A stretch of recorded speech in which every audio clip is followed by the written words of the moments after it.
This is the Biz News Podcast, one-on-one conversations with experts in business and personal development.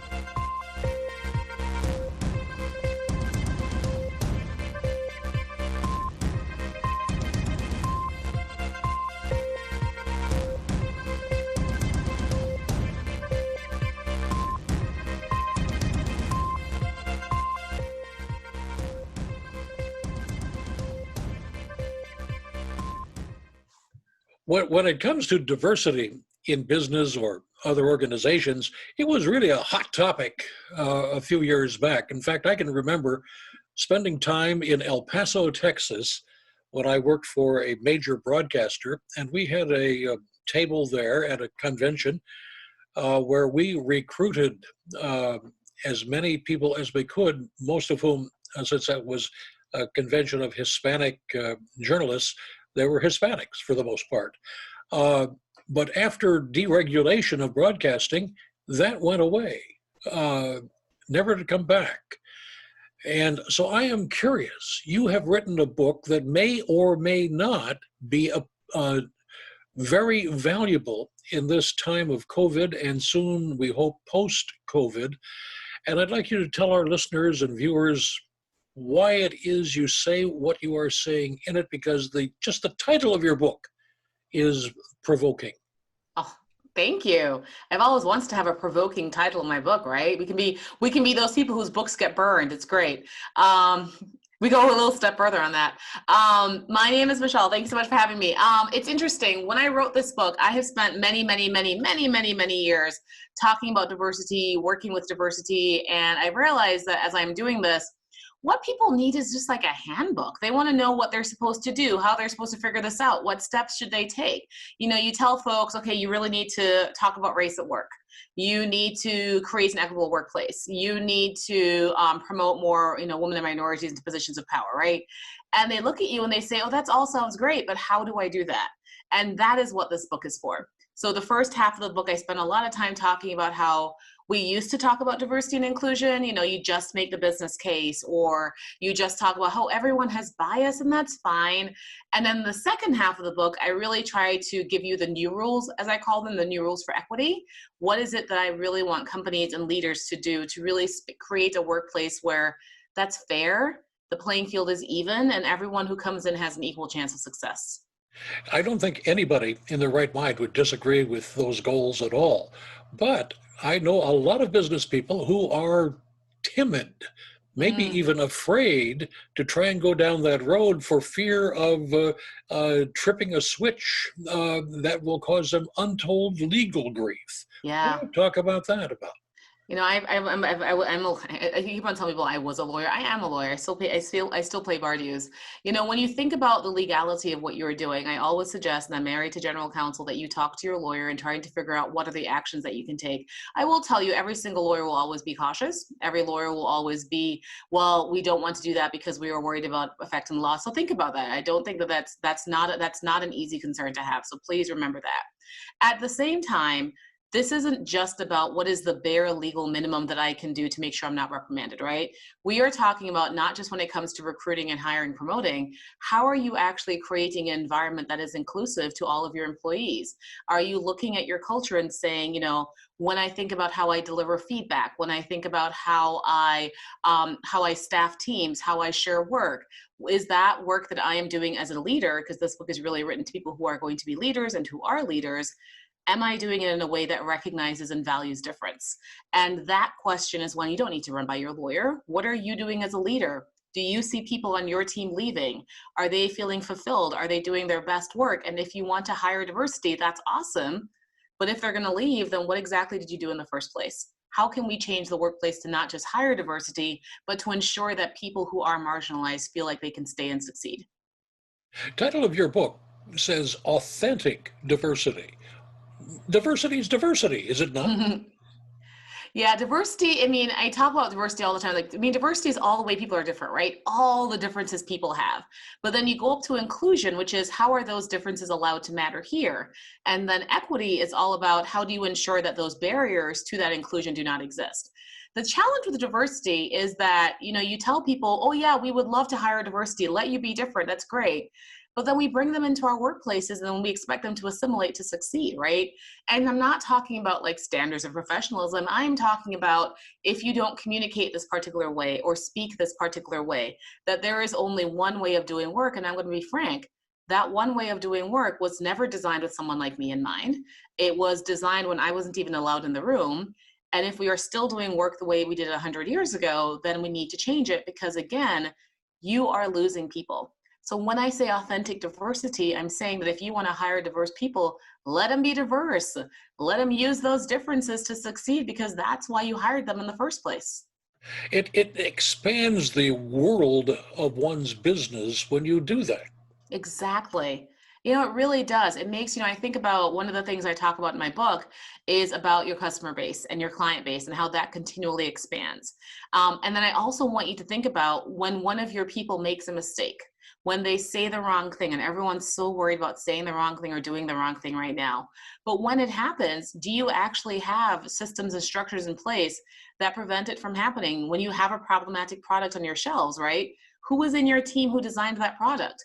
When that product offends someone in a marginalized community, were people on your team recognizing that? Were they able to engage with that discussion? Were they able to have hard talks on race and religion in those team discussions? So doing this work isn't just good for the people who you work with, which is fantastic. It's also good for that client base that you have and that customer base that you want to expand, especially now. Well, the subtitle of your book, Michelle, is How to Change the Workplace for Good. And I said, as in the introduction, that at one point, the company I worked for 30 years ago at least, was really intent on changing the workplace, did a great job. But then deregulation, no more pressure from the federal government. The company was absorbed by a larger company, and all of that poof, went away. So what do you mean? How are you going to do this for good? Oh man, I have so many meanings for good. For good as in this is the right thing to do, but also for good as in let's make a permanent change. And so one of the probably I think the second rule I have in my new rules is that you have to measure success. One of the reasons that the federal government used to be really good at, defining, hitting targets and because they got a lot of data. They got a lot of really good data and they said, this is where we're falling short and this is where we're going. I'm not talking about quotas. I never want anyone to do a quota. I don't want you to say, I have to hire 7 Black people to fill this quota. I'm not going to say that word. I'm going to say that's not right. We shouldn't do that. That's not smart business. That's not smart people sense. It's not the right thing to do. What I would like you to do is, our goal is to increase representation by 20% of whatever. How are you going to get there? That's when we talk about the steps that you're going to take. You are going to take steps to get there, and those steps are all going to have people assigned to them. And then after 6 months, and after 12 months, and after 18 months, if you've made progress, that's change. You don't have to hit 20 people because that's a quota. The goal is to get toward progress, because once you measure progress, that's how you keep people on board for continuing doing this work. So that's why I think, you have to measure progress. You have to hit you have to make your progress, make it public as much as you can, especially internally with your team. But most importantly, you need to put leaders in charge who can be in charge of saying, yeah, we did this and it was great. And here's what you should do as well in your department. Or we didn't do this and it was really bad. And that's on me because I didn't commit the resources to it. Whatever it is, you need leaders to lead that charge. One of the complaints business people have, and this apparently is reasonably universal, is we can't find the talent that we need. We don't care what color they are. They could be green and come from Mars, and we can't find them. How on earth do you address that in your book or otherwise? I wish they were green and came from Mars. Wouldn't that be an interesting twist on this whole diversity and inclusion work, right? That'd be fascinating. I'm a huge sci-fi nerd, so I love that. I talk about that in my book because I do think that that's a really relevant concern that a lot of companies have. And I also think that concern gets really easily dismissed as in, oh gosh, the talent pipeline's there. I will say the talent pipeline is there, but I want you to think about where you are recruiting from. So a lot of my clients will say that they cannot find talented people, right? They cannot find qualified, let's pick people of color. They cannot find qualified people of color. So I ask them, where do you post your job postings? Okay, we post them on here and here and here. That's nice. Where do you actually get the applicants from? You get them from your peer groups. You get them from your employees. They send the job postings to their friends. You hire your friends. You send jobs to your friends. They send it to their friends. And in the United States, the average white American has 91 white friends and 9 friends of color. So if you look at that and say, well, the reality is you're not sending these postings to people who would be interested in your company because they don't know you, then stop blaming the pipeline and start doing the self-reflective work of figuring out, how can I continue to expand that peer network and that referral network? That's the first thing I'm asking people to do.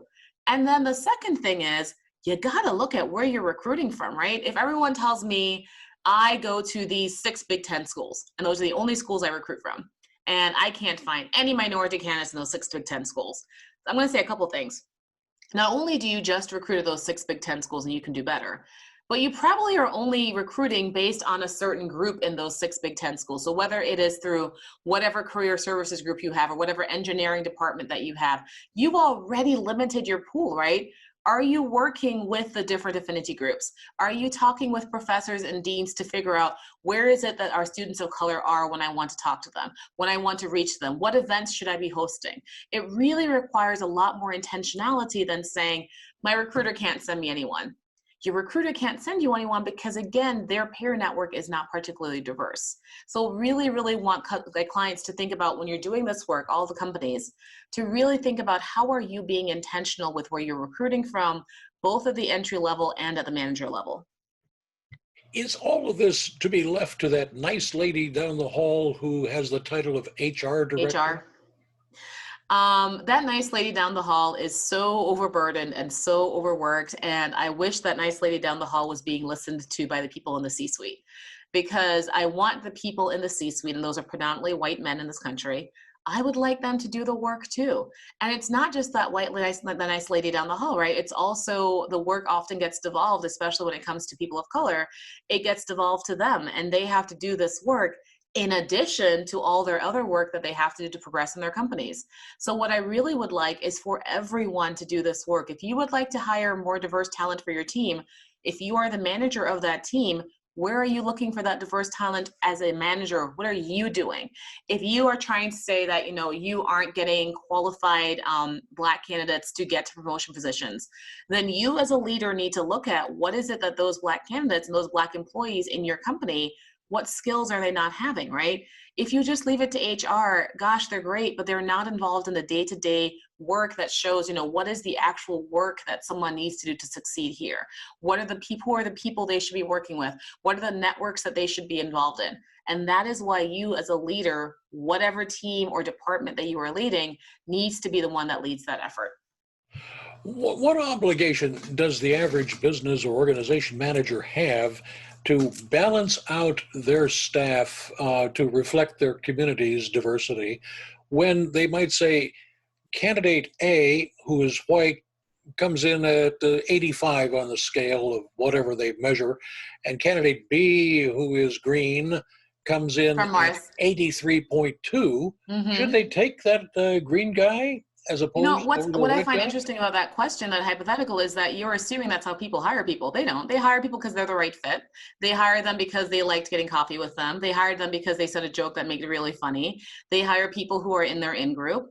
And so, yeah, we're like, okay, it's all fair. It's not fair. It's not, because people have personal biases, and they hire people, they look at a resume and the resume has a Black name. And even though it's an identical resume, they're going to hire the white name resume over the Black name resume. And all the studies show this. So because that is the case, that's why we are saying, I would love if you could increase in objectivity, right? And if after you increase your objectivity, you are looking at your candidates and saying, well, based on whatever numerical scale I'm using, this person gets a 1% more than the other person, go ahead and hire the other person, right? But I would like you to know, what numerical scale are you using? Is that numerical scale fair? If you think that reflecting your community should get you a 10 on that, then does it have a 10 on that? So thinking through, people are not robots, they're not widgets, we're not all objective, but I really want people to be honest when they think about how they are currently hiring. Because everyone tells me that they are hiring fairly and impartially. I'm going to tell you, that is not the case, because I know how people think, and I know how they work, and I know the questions they ask in interviews. And it's just that the way it works is that we hire people who we like, who fit in with us, who we're friends with. And that's how the in-group keeps hiring their in-group. And that's how the in-group keeps promoting their in-group, to the exclusion of those who are on the outside who are just trying to get into. What role does government play? And we certainly have seen changes in the federal government over the last 4 years. Uh, Good, bad, and what do you think it should do? You know, that's interesting. I don't work with pretty much any government clients. I don't really have much of a, I don't have much of a space for government clients in my work. But I will say, I mean, the federal government and any, I mean, you know, government is everyone. It's the federal, it's the local, it's the city, it's the state. You know, it depends on what level you want to do. Like the federal government and specifically, you know, the leadership, they set a tone. They set a tone to say that this is a priority that we want corporate America to think about.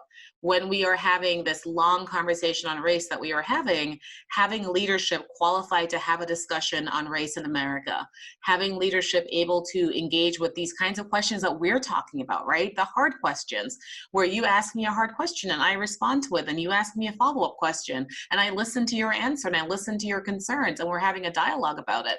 That's really what I want leadership to do. And for the government, you know, I mean, we've been seeing what the administration is doing right now, telling their contractors that they can't do diversity trainings, they can't do that work right now. That's the choice. I mean, they're the government. They can choose to do that if they would like. But from my perspective, what I would love to see is just a really great focus on how can we actually get to this more perfect union that we've been working toward? What is my role as a government agency in getting there? Not just in the internal work I do, but in the externally focused work as well. Because, you know, that's, I mean, the government employs more people in this country than anyone else. And it employs a really diverse set of people, which is an incredible benefit of working for the government because it is a hugely diverse set of people who work there. And their voices matter too. And I hope that their concerns and their feelings of alienation and their feelings of being included are being heard at the different levels as well. This country has been struggling with race since 1619, before we had a country, for all practical purposes.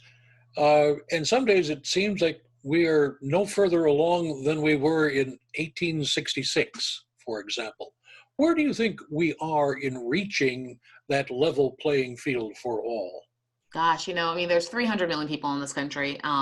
So I can never say, and I always tell people this, I can't speak for every single one of them, but I can speak to the person listening to this program right now who is watching me. What are you doing? As an individual, what are you doing to get to that more perfect union? What are you doing to create that idealized vision and make it a reality for everyone?